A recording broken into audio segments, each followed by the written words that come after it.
कई गाथा एम पूछती थी मेरे को 15वीं गाथा। આપણે લાસ્ટ ક્લાસમાં 14 ગાથા પૂરી કરી હતી. હમ 3 દિશાઓનું નિરીક્ષણનો ત્યાગ અને ભૂમિ પર પ્રમાજણા કરવી તે. 14મી ગાથામાં શબ્દનું આલંબન, તેના અર્થનું આલંબન અને 3 મુદ્રાઓનું આલંબન આ વાત કરી લીધી હતી. તો છે મેં 13મી ગાથા લખ્યા મતલબ રેકોર્ડિંગ છે ને? 13મી 14મી ગાથાનો મિસ છે. 13-14 ગાથાનું મિસ છે ગુરુજી. રેકોર્ડિંગ નતું કર્યું ગુરુજી આપે?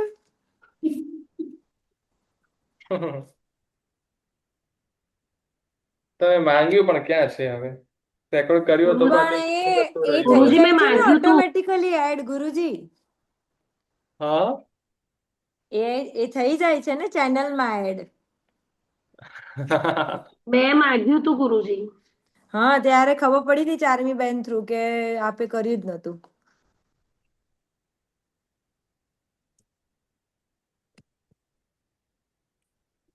તમે ઝૂમ ચાલુ કરો એટલે નીચે આવે રેકોર્ડિંગ ઇન પ્રોગ્રેસ. તો એ આવે તો રેકોર્ડ થતું હોય. અમે નતા ને ગુરુજી લાવે એ ક્લાસમાં. ગુરુજી ફરી ભણાવશો?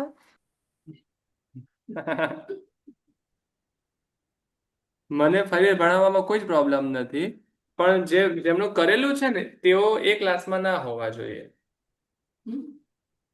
એનો મતલબ કે તમે અલગથી આવીને ભણવા આવો, હું તમને ચોક્કસથી ભણાવીશ.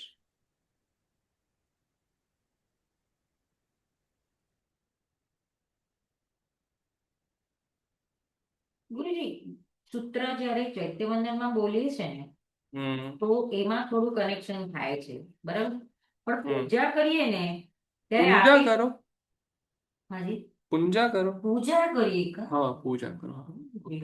પૂજા કરીએ ને ત્યારે આપે શું કહ્યું હતું કે રાગ અને શું એટલે ના પ્રશસ્ત રાગ ને અપ્રશસ્ત રાગ, બરાબર?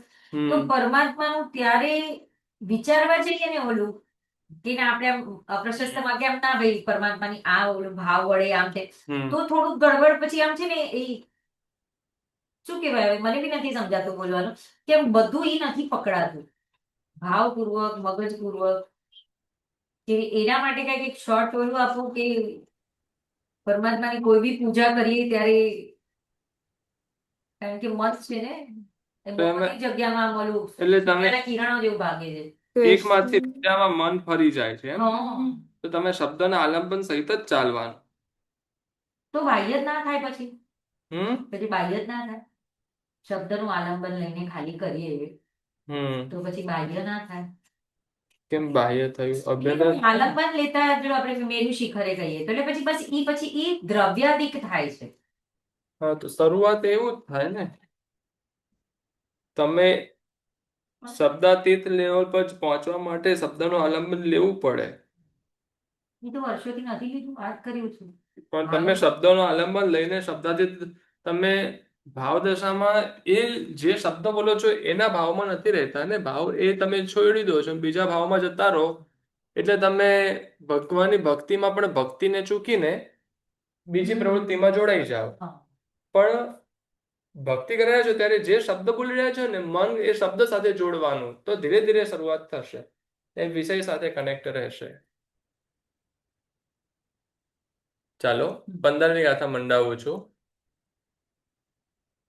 અન્નુન્નંતરી અંગુલી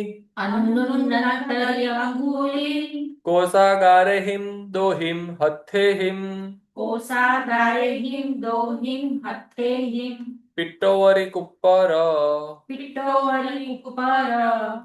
સંઠી એહિમ તહ જોગ મુદ્દતી.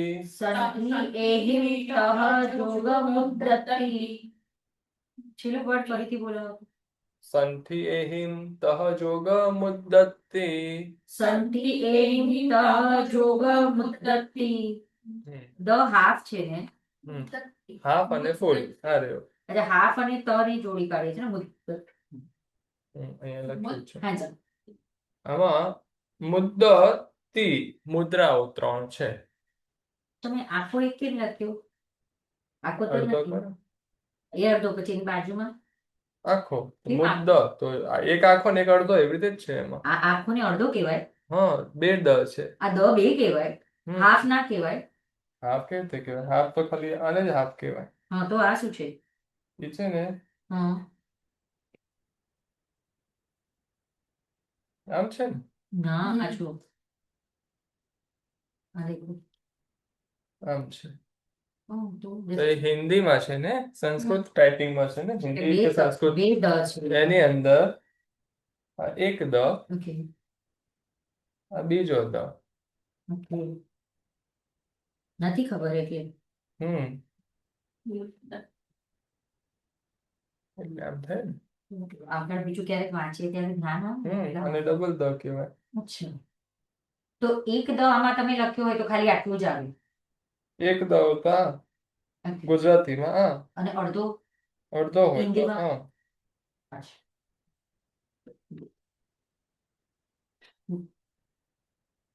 આ તમે જે પેલો અડધો લખ્યો ને ગુરુજી, આમાં એવો જ દેખાય છે, એવો પણ નથી. આખો કરીને છે. હા હમ આખો આમ છે. કર્યો હા, છે ને, તો આને આખો ના કહેવાય. આ બે કેમ આવ્યા? હિન્દીમાં તો એક જ આવે, હા. બરાબર, અહીંથી આમ આવે. તો ગુજરાતીમાં તો અમે આવો જ દ લખીએ છીએ, તો આ ગુજરાતી થોડું લખ્યું છે, પણ તમે ભાષા કેમ બદલી દીધી? પણ એમ નથી કહેતી. તો આમાં બીજું અચ્છા એવી રીતે હિન્દી છે એટલે ઓકે. હમ આ ગુજરાતી છે, આમાં લાઈન ના આવે, હિન્દીમાં લાઈન આવે, તો આ રીતે થાય. હમ. આને આમ કરો અને આમ કરો, આ વચ્ચે બે થયા એટલે બે દ થયા.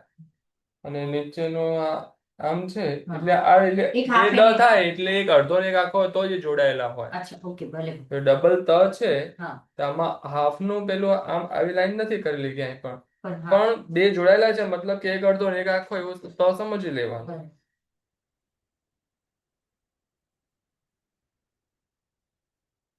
યોગ મુદ્રા કોને કહેવાય તેની વાત આપણને 15મી ગાથામાં કહે છે. અંગુલી એટલે કે આંગળીઓ. હમ.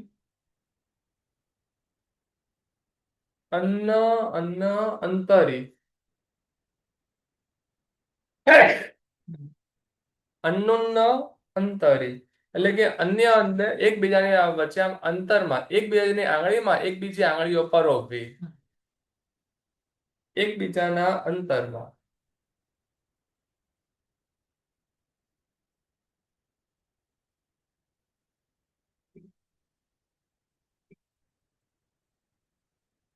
બરાબર લખ્યું નથી પણ સમજી લેજો. અન્નોન્નંતર્ય, અન્નોન્નંતર્ય એટલે કે એકબીજાના અંતરમાં, અંગુલ એટલે કે આંગળીઓ, દોહિમ હથે હિમ, દોહિમ એટલે કે બે, હથે એટલે કે હાથ વડે,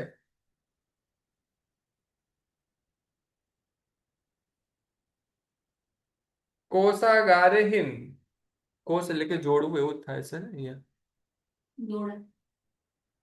ડોડા. હા, કોષ આગારે, આગાર એટલે કે આકાર,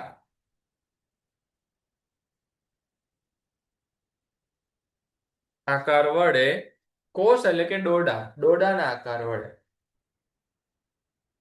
આમ ઉગ્યો તો આમ જે દોડો હોય, જે રીતે ઉગ્યો એટલે હાથે આમ રાખવાનો અને આંગળીઓને જો પરોવારે, હાથે આમ રાખીને નહીં. એટલે તમે આમ રાખીને હાથ, તમે આમ રાખીને હાથ જોડતા હો તો ન ચાલે. દોડાના આકારે એટલે દોડો આમ ના ઉગ્યો, ક્યારે આવી રીતે દોડો ઉગે ન ઉગે. દોડો આમ ઉગે, આમ સીધો ઉગે. ખેતરમાં તમે મકાઈ, બાજરી, જુવાર કઈ ઉગાડ્યું છે તો આમ સીધો ઉગશે ને, જમીનથી આમ ઉગે. ઉગે તો એવી રીતે બે આમ દોડાના આકારે હાથ રાખવાનો અને ઉપરથી આંગળીઓ જોડી દેવાની એમ. હાથ તો આખો હાથ આમ રાખવાનો. દોહિમ હતે એટલે બે હાથ વડે, પિટ્ટો એટલે કે પેટ, ઉવર એટલે કે ઉપર, પેટ ઉપર, કુપ્પર એટલે કે કોણી. આ હાથની જે કોણી હોય, આમ હાથ રાખીએ એટલે જે હાથની કોણી છે એ કોણી પેટ ઉપર રાખવાની. હમ કોણી પેટ ઉપર ફાવે ને? હમ હમ હમ પેટ ક્યાં છે? આ બાજુ થોડું આવે. હમ પછી આ જોડવાનું. હજુ નીચે. શેફાલીબેન તો સ્લિમ છે હવે. ગુરુજી તમારે જેટલું પતલું થવું પડે તો આવી રીતના થાય, અમારા જેવાથી ના થાય. હિરલબેન તો પતલા જ છે ને. ના ના હું ટ્રાય કરું છું ગુરુજી, નથી થતું. પેટ ઉપર કોણી રાખીને સંથી એમ એટલે કે સ્થાપિત કરીને રાખીને.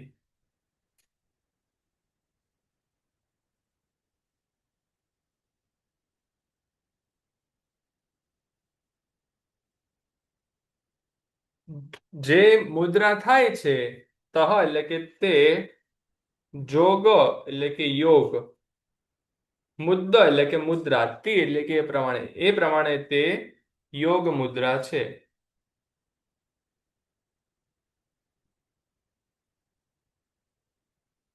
તિ એટલે કે ઇતિ, ઇતિ એટલે કે એ પ્રમાણે, એ પ્રમાણે યોગ મુદ્રા છે.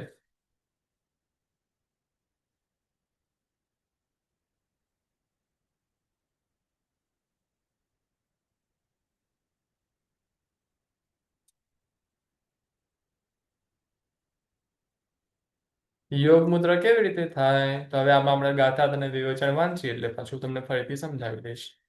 નોર્મલી તમે સમજી ગયા. યોગ એ મુદ્રા હાથની મુદ્રા છે.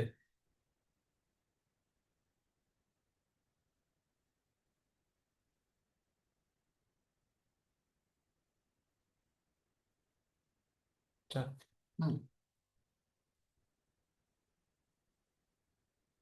પરસ્પરના આંતરાઓમાં આંગળીઓ ગોઠવી, દોરડાના આકારે બનાવી, પેટ ઉપર કોણી રાખેલા બે હાથ વડે આકારવાળી મુદ્રા તે યોગ મુદ્રા છે.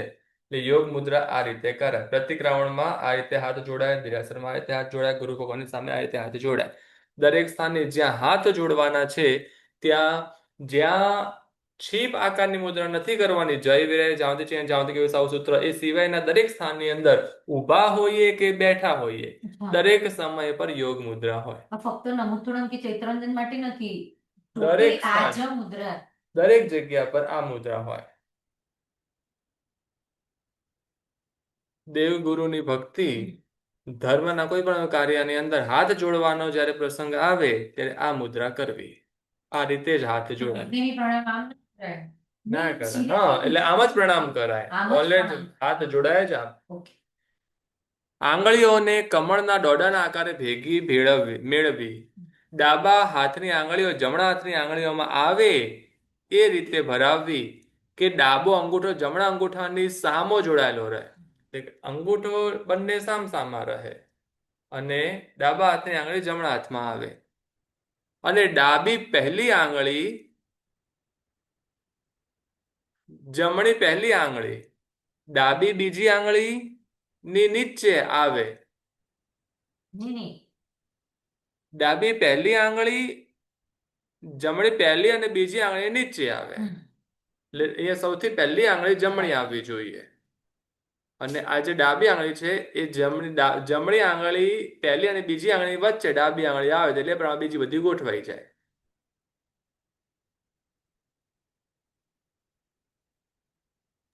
એટલે ગુરુજી ડાબા હાથની છેલ્લી આંગળી જે છે ટચલી આંગળી એ છેલ્લે આવે. છેલ્લે આવશે. જમણા હાથની પહેલી આંગળી પહેલી આવે, ડાબા હાથની છેલ્લી આંગળી છેલ્લે આવે. અને બે અંગૂઠા બે બંને બાજુ. જોઈન્ટ. હા, હા, અંગૂઠા બે બાજુમાં.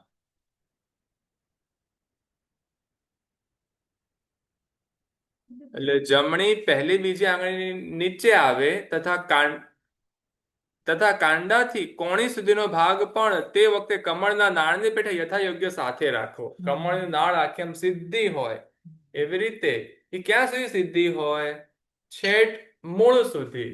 એટલે હાથનો આ મૂળ ભાગ થયો એટલે અહીં સુધી હાથ સીધો હોવો જોઈએ અને મૂળ એ જમીનને ટચ હોય એમ આ ભાગ કોણીનો ભાગ પેટને ટચ હોય. પેટ એ શરીરનું મૂળ છે ને, પેટથી પછી બધું કનેક્ટેડ હોય. અને તે પ્રમાણે સંયુક્ત અથવા અસંયુક્ત બંને કોણીઓ ઉપર પેટ ઉપર અથવા નાભી ઉપર સ્થાપવી અને હથેળીઓનો રચેલો કોષાકાર કંઈક નમાવેલા મસ્તકથી દૂર રાખવો. એટલે હાથ આમ હોય, મસ્તક જરાક નમાવવું, પણ આમ ટચ નહીં કરી દેવાનું. આ જરાક દૂર રાખવાનું ને મસ્તક નમાવેલું હોય. આ સંયુક્ત અને અસંયુક્ત શું? સંયુક્ત આ બંને કોણીની વાત છે. કોણી શિરો ભાગ તે વખતે કમળ તે પ્રમાણે સંયુક્ત અથવા અસંયુક્ત બંને કોણીઓ, એટલે કે આ બંને કોણીઓ આમ જોડેલી હોવી જોઈએ, અથવા જોડેલી નથી તો પણ તે પેટ ઉપર હોવી જોઈએ. પહેલા તો જોડવાની છે, ન જોડી શકો તો પણ પેટ પર રાખવાની. એમ જ્યારે બાળક ગર્ભમાં હોય ત્યારે એ નાભીથી ભોજન લે ને, એટલે મૂળ પાર્ટ નાભી થયું. એમ સમુદ્રનો જે એકદમ એનો તળિયું આવ્યું કે મૂળ આવ્યું ને ત્યાં આગળ જેમ કમળ જોડાયેલું રહે એ રીતે, અને કમળ આકારને જ્યારે હાથ કરીએ તો એ હાથ નાભી પર પેટ પર જોડાયેલું અડેલું હોય એમ. આ મુદ્રા ઊભા રહેતી વખતે અને બેઠા બેઠા પણ કરવાની હોય છે. આ મુદ્રાનો ઉપયોગ 18મી ગાથામાં બતાવ્યો છે. ક્યાં ક્યાં કરવું 18મી ગાથામાં કહે છે, પણ આપણને અત્યારે પહેલેથી કહી દીધું. અહીં યોગ એટલે કે બે હાથનો સંયોગ વિશેષ અથવા યોગ એટલે સમાધિ. તેની મુખ્ય તાવડી જે મુદ્રા તે યોગ મુદ્રા, જેમાં સમાધિ વિશેષથી રહે તે યોગ મુદ્રા. તે વિઘ્ન વિશેષને દૂર કરવામાં પણ સમર્થ છે. વિઘ્નને દૂર કરવા માટે યોગ મુદ્રા હોય. તમે નમ્ર ભાવમાં રહીશો એટલે વિઘ્ન દૂર થઈ જશે. કોઈ સામે ગુસ્સો આવતો હશે, તમે હાથ જોડો છો એટલે સામે ગુસ્સો પતી ગયો. એ મુદ્રાનો પ્રભાવ.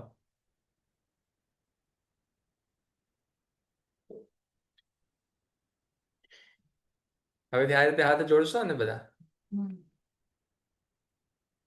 તો ના પાડી દીધી. યાદ કરીને કરશું જ, પણ ક્યારેક તો ઘણું સ્મરણમાં લાવશું કે ના આ રોંગ છે એમ. એ ગુરુજી થોડુંક આચરણમાં લાવવા માટે થોડું આમ એના પર ફોકસ કરવું પડે એવું છે.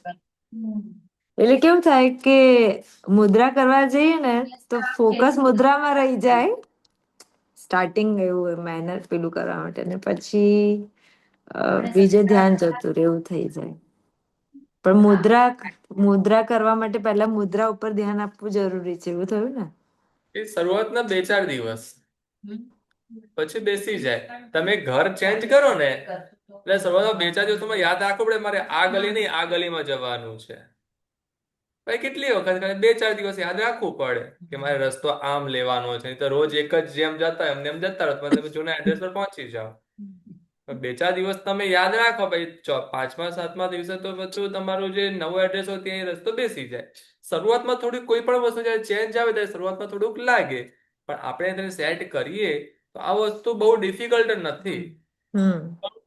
આપણે બે માની છે કે મારાથી હાથ આમ નથી જોડાતો તો ન જોડાય. ક્યારેક આમ છે એકદમ, જો મારું જે અત્યારે આ કુર્તો છે આમ કઈ જરાક એથી ખેંચાય, આવું કઈ ને કઈ પોસિબલ છે, કોઈ થઈ શકે આપણને. પણ આપણી આદત જ હોય તો એ બધું પછી એ બધી વસ્તુ કે એટલું ધ્યાન નહીં આવે, ઓટોમેટિક આપણે આમ થઈ જ જાય કે 2 સેકન્ડ તો હાથ જોડવા છે. ક્યાં વધારે આપણે સ્તુતિ બોલતા હોય, કોણ 108 સ્તુતિથી ભગવાનની સ્તુતિ બોલે? 3 બોલીએ છે ગુરુજી.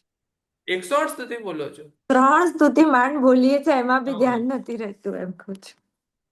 એટલે ભગવાનની સામે 108 થી વધુ સ્તુતિ ના બોલાય, 108 સુધી સ્તુતિ બોલાય.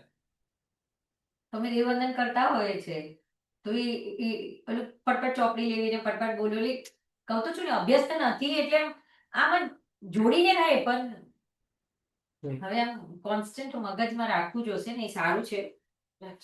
ગુરુજી અહીંયા યોગ એટલે સમાધિ એટલે કેવી રીતે લેવાનું? સમાધિ એટલે કે સ્થિરતા, એક પ્રકારની સ્થિરતા. કરીએ જે ક્રિયાઓને બધું કરીએ એના માટે સ્થિરતા રહે. આ રીતે હાથ જોડવાથી સ્થિરતા રહે.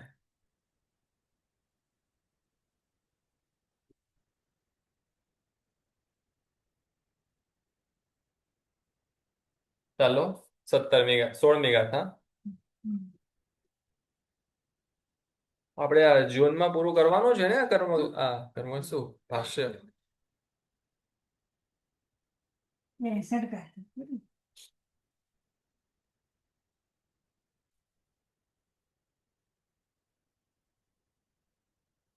મૂળ નાનું નથી મોટું નથી ગુરુજી નામ છે તો આપી નથી. નહીં, મારી યોગ મુદ્રાની પ્રેક્ટિસ છે ને એટલે ચાલે.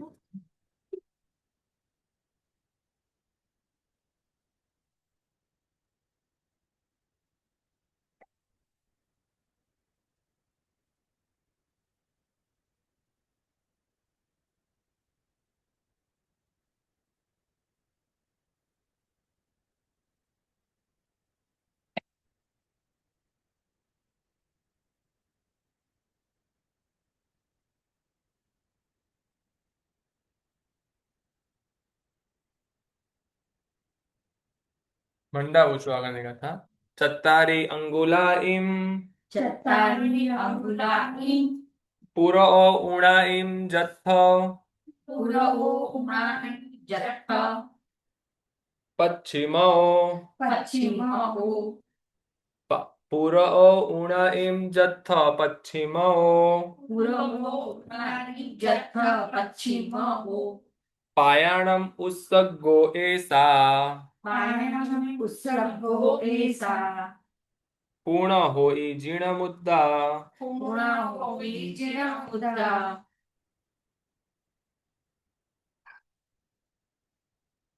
હવે જીન મુદ્રાની વાત કરીશું.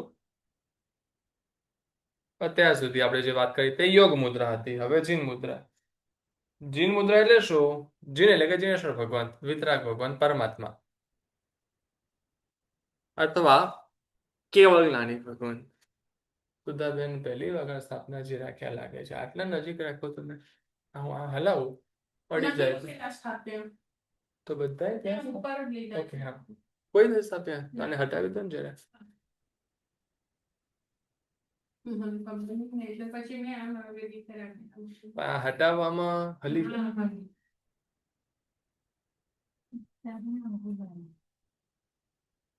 ચત્તારી અંગુલાઈ એટલે 4 આંગળી. ચત્તારી એટલે કે 4, અંગુલાઈ એટલે આંગળ. પૂરવ એટલે કે આગળથી. પાલનપુર એટલે પૂર એટલે આગળ.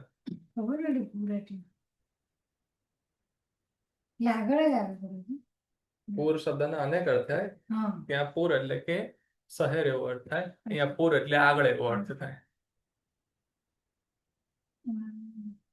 પૂર્ણામ એટલે કે ઓછા. જથ એટલે કે જ્યાં. પછી એટલે પાછળથી. એટલે કે આગળ આખા શબ્દ જોઈ લે પછી સમજો. પાયાણામ એટલે કે પગોમાં. બે પગમાં પગમાં કે પગો પગ. ઉત્સગો ઉત્સગ એટલે કે અંતર. એસા એટલે કે એ પ્રમાણે. પૂર્ણ જીણ મુદ્દા હોય. પૂર્ણ એટલે કે વળી. હોય એટલે કે હોય છે. હા, જીણ મુદ્દા એટલે કે જીન મુદ્રા.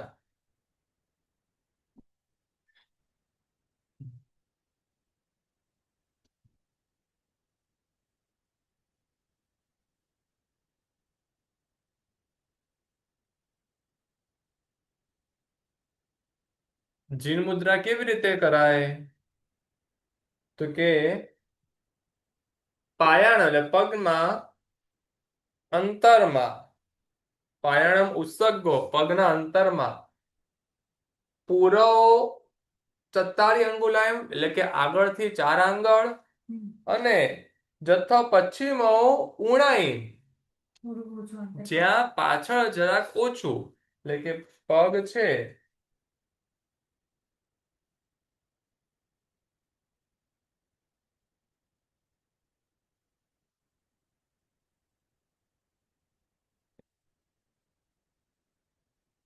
આ બે પગ જે છે તો બે પગમાં પગ આ રીતે રાખ્યા છે.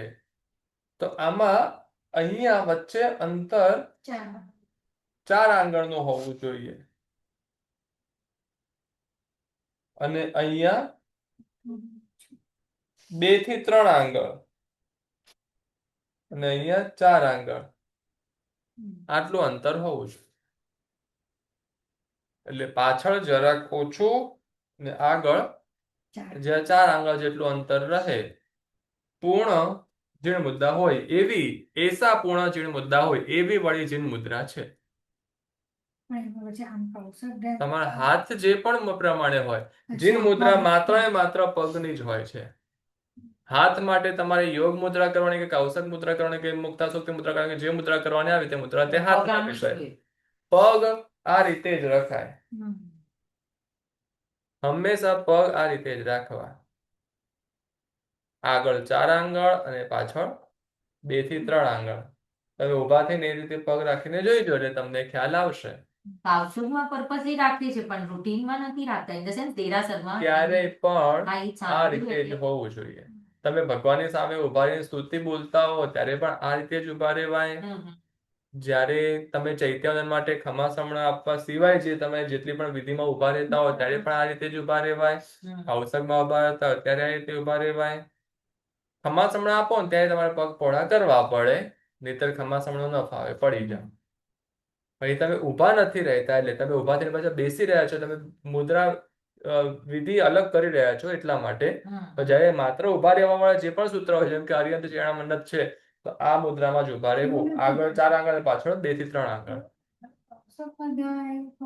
કાવસક મને બી ઈ જ છે કે કાવસકમાં જ ધ્યાન હતું કે કાવસકમાં આમ ઉભા રહેવું. હવે ક્યાં ઊભા રહેવું મેં તમને કહ્યું, લખેલું તો વાંચ્યું નથી ને, ચાલો વિવેકાનંદ વાંચીએ એટલે કહી દેશે. આપને તો ખબર જ છે.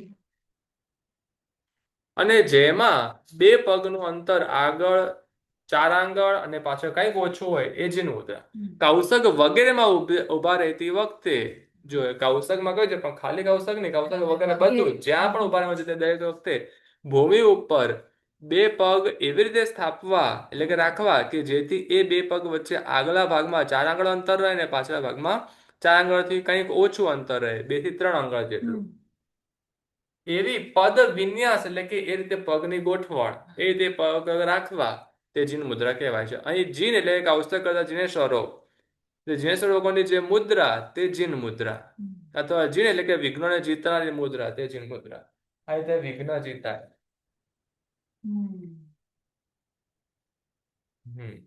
એકદમ ટચ ના હોવા જોઈએ, એકદમ છૂટા ના હોવા જોઈએ. તમે પર્વતોને કૌશક મુદ્રામાં પ્રતિમાજી દેખશો ને તો આ રીતે પ્રતિમાજી હોય. ગુરુજી, ખાલી ચૈત્યવંદનમાં જ આ મુદ્રા કે પ્રતિક્રમણ કરતી વખતે પણ આ જ મુદ્રા હોય? કોઈ પણ ક્રિયા કરો મુદ્રા આ જ જોઈએ. એટલે પ્રતિક્રમણમાં જ્યારે આપણે ઊભા રહીએ યા કૌશક મુદ્રા કરીએ તો જીન મુદ્રા જ હોવી જોઈએ. હા.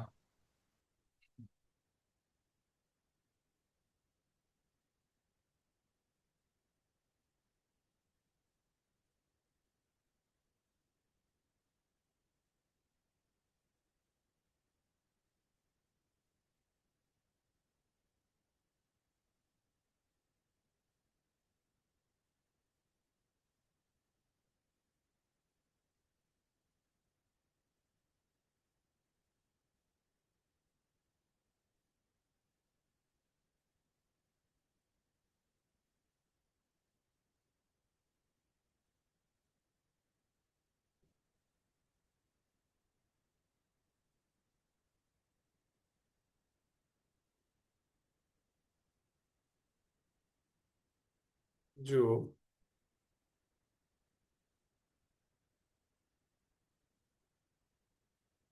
એક તો ગૂગલ પર કઈ પણ ફોટોસ જૈન તીર્થંકરના ફોટોસ હોય ને દિગંબરના જ સૌથી વધુ આવે, મેજોરિટી બધા દિગંબરના જ આવે. પરમાત્મા ઊભા છે ધારો કે, તો આ પરમાત્માની આંગળી જે સાઈઝની છે ને 2 પગની વચ્ચેનું અંતર એ જ પ્રમાણે 4 આંગળનું હોય. એમની આંગળી સાઈઝ અને જે પર્વતાની પ્રતિમાજીની જે આંગળીની જે સાઈઝ હોય એ જ સાઈઝ પ્રમાણે 4 આંગળનું 2 પગની વચ્ચેનું અંતર હોય. એટલે જે ઓલા સોમપુરા ને બધા જે પ્રતિમાજીઓ બનાવતા હોય એ લોકો એ રીતના જ કરતા હોય. એ રીતે આ જ બધું કરે. બી એ લોકો એટલું બધું ધ્યાન રાખતા હોય. દિગંબર પ્રતિમાજી કૌશકમાં બહુ જોવા મળે છે. પણ જો તમે કોઈ પણ પ્રતિમાજી દેખો તો એમના હાથ જોવો અને એ જ હાથ પ્રમાણે પગનું અંતર જોવાનું સેમ થશે. હા એ ઉભા છે. ગૂગલ પર ખાલી આવે ને કે જૈન શ્વેતાંબર તીર્થંકર ઇન સ્ટેન્ડિંગ એવી રીતે એટલું છે ને તોય દિગંબર આવે. એ પંથ પહેલાથી હતું ના તો હવે છે પછી ને ભગવાનના 400-500 વર્ષ પછી. પછીથી છે ને તો કેમ આટલું કેમ કે ઇન્ટરનેટ હમણાંનું છે ને ઇન્ટરનેટ તમે ડેટા જેટલો અપલોડ કરો એ આવ્યા કરે.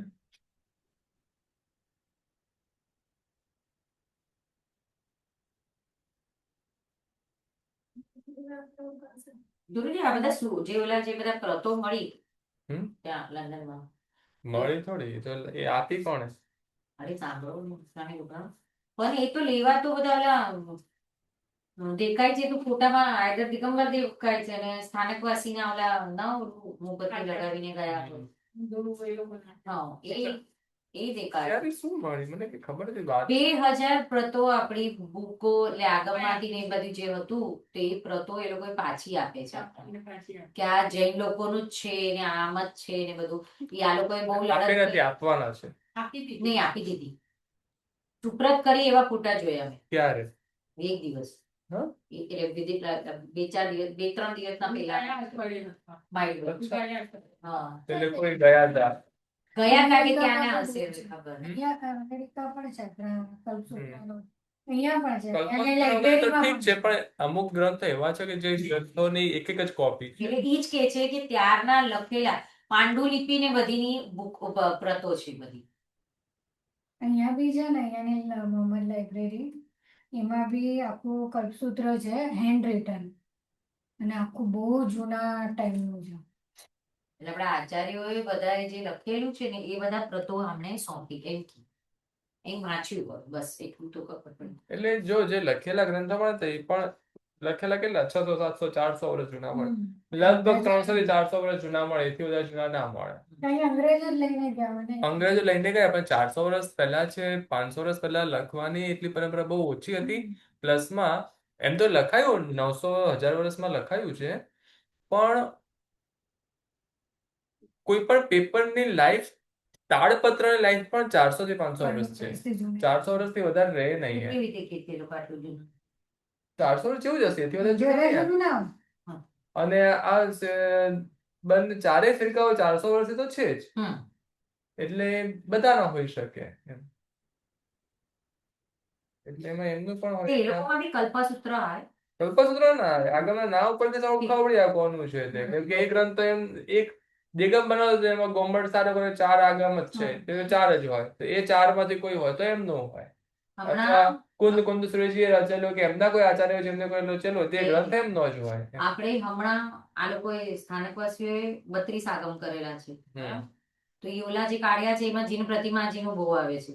તો હવે એવું આવ્યું છે કે આ બી ભણતા અમુક લોકો એવું કીધું કે આમાં બી પ્રતિમાજી આવે છે તો હવે એને એક્સક્લુડ કરીને હવે નવું એ લોકો લિટરેચર કાઢે છે.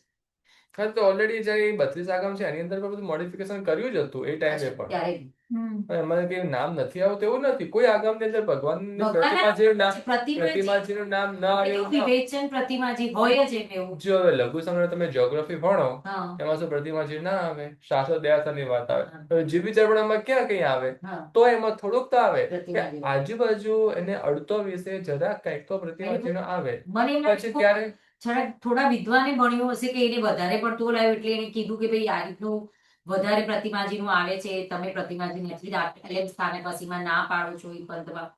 એટલે હું જસ્ટ એ જ વિચારતી હતી મેં ખબર નહીં તો એવી રીતે હશે કે શું હશે. માન્યતા છોડો એ વિષય મૂકો. મુક્તા સુક્તિ મુદ્રા 17મી ગાથા. યોગ મુદ્રા જે મુદ્રા તમને સમજાઈ ગઈ છે. મુક્તા સુક્તિ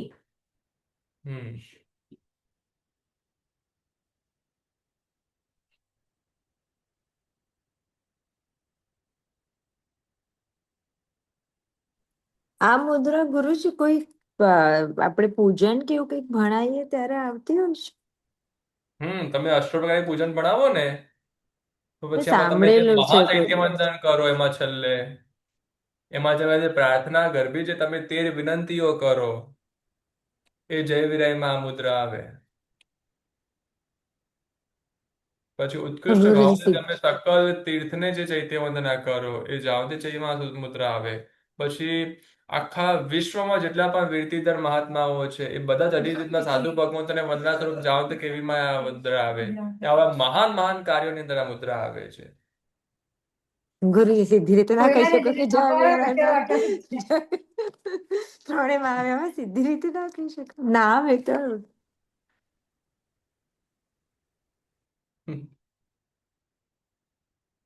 કન્ફ્યુઝ કરવાય ને ગુરુજી. પહેલી વારમાં તમને કોઈ મળે ને તો તમે સામે વાળાને એટલા ભેરવી દો ને, આ તો હવે અમે તમને ઓળખી ગયા છીએ એટલે વાંધો નથી આવતો.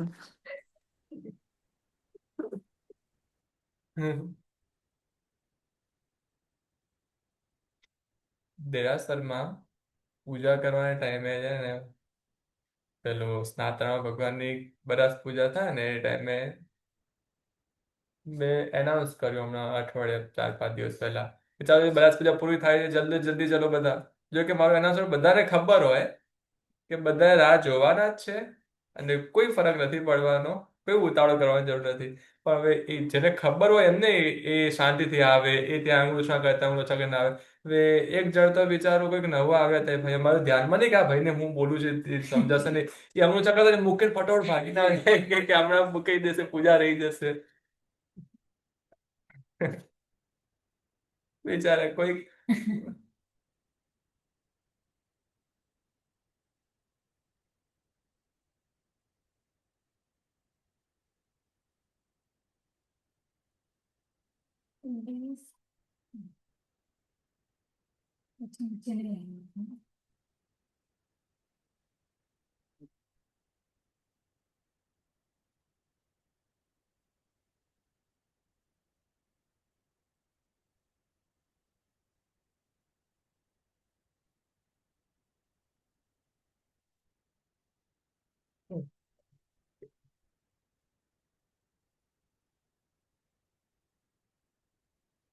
મુત્તા સુત્તી મુદ્દા મુત્તા સુસ્તી મુદ્રા જત્થ સમાદોવી જત સમાદોવી ગભ્ભિયા હથ્થા.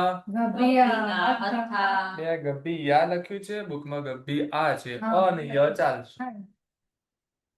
તે પૂર્ણ નિલાડ દેશે તે પૂર્ણ મિલાડ દેશે લગ્ગા અન્ને અલગતી લગ્ગા અને અલગતી લગતી. લગતી ઓલું કરવાની જરૂરત નથી ને ગુરુજી, આમાં કરવાની પ્રાર્થનામાં અલગ હે ને ઓકે. ઇટ્સ ફાઇન નો. અલગ એ શબ્દને હાઇલાઇટ કરવા માટે. અચ્છા. લાગેલા કે હમ નહીં લાગેલા એ મળશે. લગ્ગા એટલે કે લાગેલા, અલગ એટલે કે નહીં લાગેલા. શું લાગેલા નહીં લાગેલા? તો કે લાગેલા અને અન્ય એટલે કે અન્ય આચાર્યો. અચ્છા. અન્ય આચાર્યો કહે છે કે નહીં લાગેલા હોય, અને જે ગ્રંથમાં રચયિતા છે તેઓ કહે છે કે લાગેલા. શું લાગેલા હોય? તો આપણે વાત કરીએ આખું. તો કે મુત્તા સુત્તી મુદ્દા, મુક્તા સુક્તિ મુદ્રા. મુક્તા એટલે કે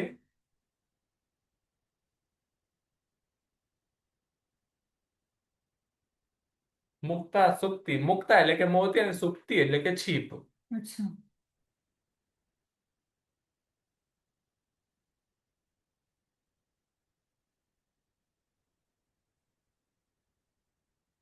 મોતીના છીપ આકારની જે મુદ્દા એટલે કે મુદ્રા,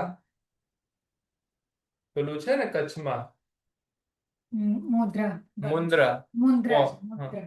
એ નહીં લેવાનું.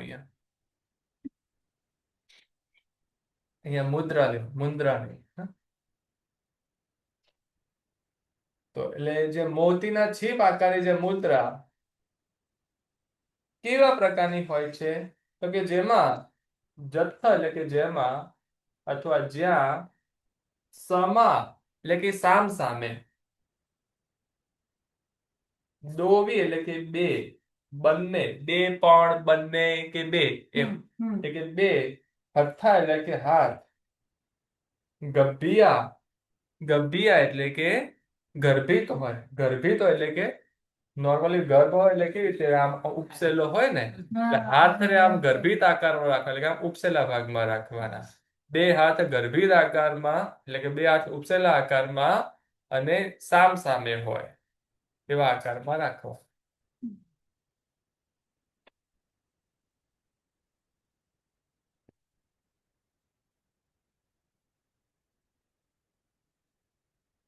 અને આમ તો ગર્ભિત એટલે અંદર કંઈક રહેલું હોય એવા હા, એવો અર્થ બી લઈ શકીએ. ના એનો અર્થ એટલે એવું એ અંદર કંઈક રહેલું હોય તો શું થાય, એટલે એ આમ ઊંચું થઈ જાય, હમ.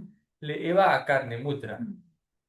ટીકમાં મોટી હોય કે કોઈક વાત હોય ને કે ગર્ભિત વાત છે આ તો, તો કંઈક છે એમાં તેવું હા કંઈક છે. એટલે કે હા એ મંત્ર એ શબ્દની અંદર એ વાતની અંદર કે મંત્રમાં કઈક વિષય છે, કઈક મંત્ર ગર્ભિત સ્તોત્ર છે, મતલબ કે એની અંદર એ મંત્રની અંદર કઈક છુપાયેલું છે, અંદર ગુપ્ત રીતે રહેલું હોય તેને ગર્ભિત કહેવાય. એટલે આપણે માતા જે ગર્ભિત હોય એટલે ગર્ભવતી હોય તો ત્યારે એટલે કે માતાની અંદર કાંઈક છે એવી ગર્ભવતી, ગર્ભ એટલે કે અંદર કાંઈક છે તેવી, તેથી તેને ગર્ભવતી, વતી એટલે કે વાળી, ગર્ભ એટલે કે અંદર, એવો અર્થ થાય ના. છીપા આમ જ હોય ને. એટલે એટલે ગભિયા, મોટી હા છીપાયેલું એટલે કે હોય ને. અંદર મોતી છુપાયેલું હોય ત્યારે છીપ આમ વધુ તે કર્વ શેપમાં હોય. એટલે જ્યાં સામસામા બે હાથ ગર્ભિત મુદ્રામાં રહેલા હોય અને તે નીલા એટલે કે લલાટ, દેશ એટલે કે ભાગ, લલાટના ભાગમાં તે વળી તે એટલે કે તેવ, પૂર્ણ એટલે કે વળી, તે હાથ વળી લલાટના ભાગમાં લાગેલા હોય તે મુક્તાસુક્તિ મુદ્રા, અને અન્ય આચાર્યો કહે છે કે ન લાગેલા હોય તે મુક્તાસુક્તિ મુદ્રા. એટલે મતલબ ટી એટલે ગુરુજી છેલ્લું ટી એટલે એ પ્રમાણે હા તે એટલે એ પ્રમાણે એટલે કે વાત પૂરી થઈ.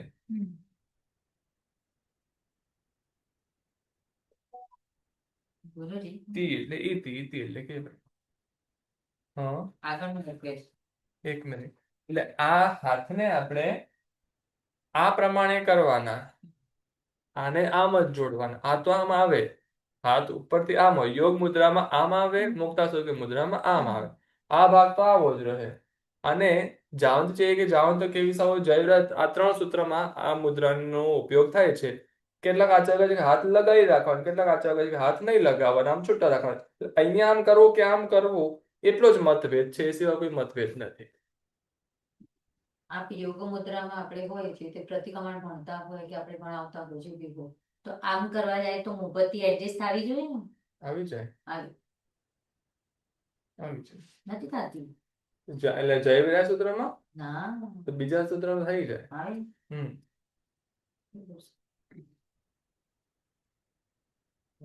યોગ મુદ્રામાં આવી જાય. આપ કરતા હોય એટલે આપને ધ્યાન હોય એટલે જ પૂછું. ચાલો ગાથા વાંચીશું. જેમાં સરખા બંને હાથ ગર્ભિત રાખી અને તે લલાટ પ્રદેશને અડાડેલા હોય, કોઈ આચાર્ય કહે છે કે અડાડેલા ન હોય તે મુક્તાસુક્તિ મુદ્રા. મુક્તા એટલે કે મોતી, સુક્ત એટલે તેના ઉત્પત્તિ સ્થાન રૂપ છીપ, તેના આકારની મુદ્રા, તે મુક્તાસુક્તિ મુદ્રા કહેવાય છે. એ મુદ્રા બંને હથેળીઓને સમ એટલે કે આંગળીઓને પરસ્પર અંતરિત કર્યા વિના સાથે રાખવાની હોય છે. તે સમ સ્થિતિમાં રાખેલી બંને હથેળીને ગર્ભિત કરવી એટલે કે અંદરથી પોલાણવાળી રાખવી, બહાર વચ્ચેથી કાચબાની પીઠની પેઠે ઊંચી રહે તેવી, પરંતુ ચીપટાયેલી ન રાખવી. ચીપટાયેલી એટલે કે આમ નહીં રાખવાની. એટલે આમ હાથ ક્યારેય જોડાતા જ નથી, યા તો આમ જોડાય યા આમ જોડાય, પણ આમ પ્રમાણે હાથ તો ક્યારે આવે જ નહીં. આમ રાખી ત્યારે ફ્લેટ થાય, પણ ફ્લેટમાં આંગળીઓ એકબીજા વધારે અંદર ઉતરેલી હોય. એ પ્રમાણે રાખેલા બે હાથ મોતીની છીપને આકારે બને છે. તે કપાળે અડાડવા, અને કેટલાક આચાર્ય તે બે હાથ કપાળે ન અડાડવા પરંતુ કપાળથી સન્મુખ સામા ઊંચા રાખવા, તે મુક્તાસુક્તિ મુદ્રા કહેવાય છે. તો આમાં નથી આવતું કે લેડીઝોને જરાક નીચે રાખવું કે આ કરવું કેવું કરવું નથી કેમ બધું એવું તે કહેતા હોય. હા, આપણે ઉપર નથી બહુ કરવાના, બટ બરાબર છે. આપણે સૂત્રના વિવેચનમાં આવશે. આ મુદ્રાની વાત કરી. અચ્છા, હવે કયું સૂત્રમાં કઈ મુદ્રા કરવાની એની બધી વિગત 18મી ગાથાથી બધી શરૂ થાય છે. 3 મુદ્રાઓના ઉપયોગની વાત એમાં આવે છે કે લેડીઝ એટલે એમાં કેવું છે ટૂંકમાં કે છે. હા, એ આમ તો કરવાનું જ હા, પણ આમ નહીં હા, એ કરવાનું ના એમ. હોય. બસ. અને આમ પણ લલાટથી ઊંચો તો જેન્ટ્સે પણ કરવાનું જ નથી. હમ. પણ જેન્ટ કદાચ આમ કંઈક કરે તો ઇટ્સ ઓકે, હમ. પણ એમ ન કરવું જોઈએ. નોર્મલ તો વિધિ આ રીતે જ છે. તો મસ્તક તો નમાવેલું છું. એટલે મસ્તક નમાવો તો પછી જેન્ટ્સ કે લેડીઝ બંનેને મુદ્રા આ પ્રમાણે થઈ જ જશે. એમાં હાથ ઊંચા કરવાની એટલી જરૂર આવશે જ નહીં. કયા સૂત્ર, કઈ મુદ્રા કયા સૂત્રમાં તેની વાત જોઈએ કે નેક્સ્ટ ક્લાસ? ગુરુજી સામે ગાથા હોય છે. ગુરુજી નેક્સ્ટ ક્લાસ. 3 ગાથા થઈ. 3 ગાથા તો આપણે કોમન છે. દરેક ક્લાસમાં મિનિમમ 3 તો કરવી જ પડે ને. કોમન શું કરવું? નેક્સ્ટ ક્લાસ ગુરુજી. અત્યારે બધી નાની નાની ગાથાઓ છે, પછી પણ મોટા આવશે. હવે હા પાછળની ગાથાઓમાં આવશે થોડુંક. નહીં આવે એમ તો લગભગ બધે આવું જ છે. નાનું નાનું જ ચાલવાનું છે. 35મી ગાથામાં કદાચ થોડુંક ચાલે, બધા એવું છે નહીં. બાકી 144 માં તો પતી જાય. આખું બધું 2-3 ગાથા તો ચાલશે દરેક ક્લાસમાં, કેમ કે ગાથાઓ વધારે છે તો એ પ્રમાણે આપણે એનું વિવેચન એટલું બધું કઈ જોઈશું નહીં. અને થોડુંક તો ગુરુજી આપણે પણ એક ક્લાસમાં એક ગાથાની સ્પીડ રહીએ એટલે પછી વરસ ચાલી જાય. વધારે. ચાલો પાઠ પૂર્ણ કરીશું. સૌ સાથે હું સર્વમંગલ બોલું છું. સર્વમંગલ માંગલ્યમ સર્વકલ્યાણ કારણમ પ્રધાનમ સર્વધર્માણામ જૈનમ જયતિ શાસનમ. પ્રણામ ગુરુજી. પ્રણામ ગુરુજી. પ્રણામ શાંતામાં રહેજો. પ્રણામ પ્રણામ ગુરુજી, શાંતામાં રહેજો. પ્રણામ.